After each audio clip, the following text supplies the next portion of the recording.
Hey folks, one of the greatest perks of my job is I get to interact with fellow homeschoolers. Just last weekend we had the Young Adult Equip series and I had a chance to talk to several parents, and they just shared how appreciative they are for the ICHE vision, not just of homeschooling, but of home discipleship. We kind of distinguish between the two. Homeschooling is more maybe about just subject matter, language arts, history, math, etc.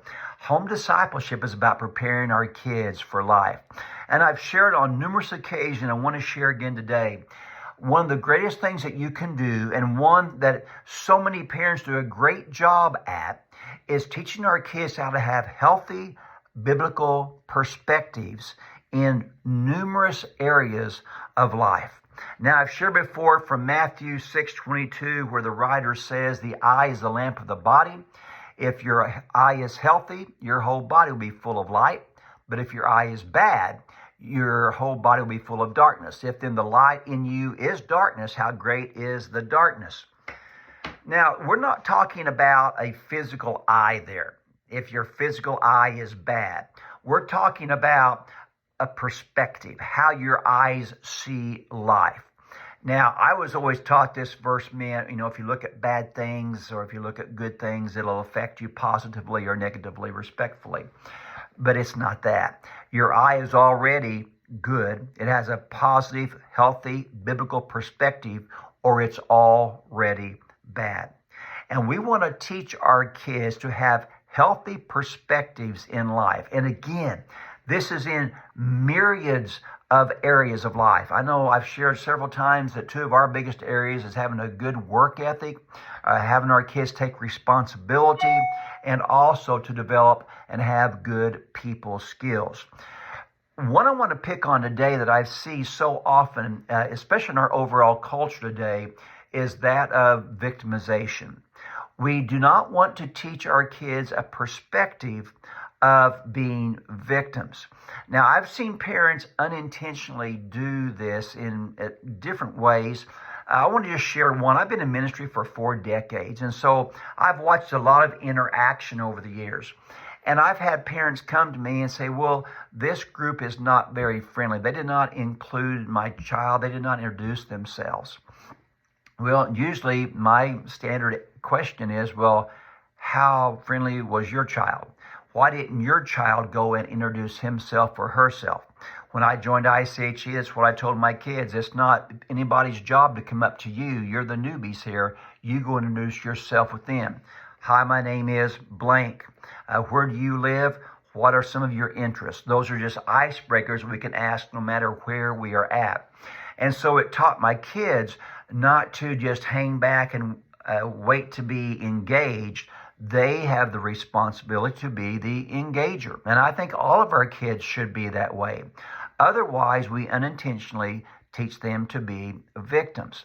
Now, victimization is big right now. And you hear it in our language. When people say, oh, I can't, they're suggesting that there's some external force that is stopping them from making a certain choice.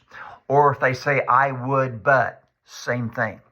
Folks who blame other people, blame other circumstances, are playing the victim card. And if they start doing that, that can be a terrible lifelong habit. Let's not let our kids be victims. Let's teach them to be responsible, able to respond in whatever area they find themselves. And of course, one of the first people that comes to mind is Joseph. I mean, here Joseph is, a young man, 18-ish, and taken to a foreign country and made a slave, a servant in the house. And while he was there in Potiphar's home, he kept rising to the top. And of course, how the devil does, he brought him down through a false charge of sexual assault. And that landed Joseph in prison. No connections, no hope of release. But what did Joseph do? He was the best version of himself in prison. Wherever he went, he kept rising to the top. He could have had a chip on his shoulder and blamed his brothers. He could have talked incessantly about Potiphar's wife, and maybe even God, how God's been unjust with me. But yet he knew that God was leading him. He was not going to be a victim of other people's choices. He was going to be proactive. He realized that he was a product of his own choices. Now, while, again, circumstances can help or hinder, it cannot stop. And so today, as you're teaching your kids the 3 R's, remember also the bigger picture. Let's continue to teach our kids perspective about life. That will serve them long past their academic education. They'll be having education for life and be ready for that. So folks, once again, you're doing a great job. Don't be discouraged when you suffer a temporary setback or when Satan tries to condemn you saying you're a failure, you're a failure. If you're teaching your kids healthy biblical perspectives, your kids will be successful in life. Have a great week. Enjoy the presence of Jesus Christ in your home and enjoy those kids. This is Kirk Smith with ICHE.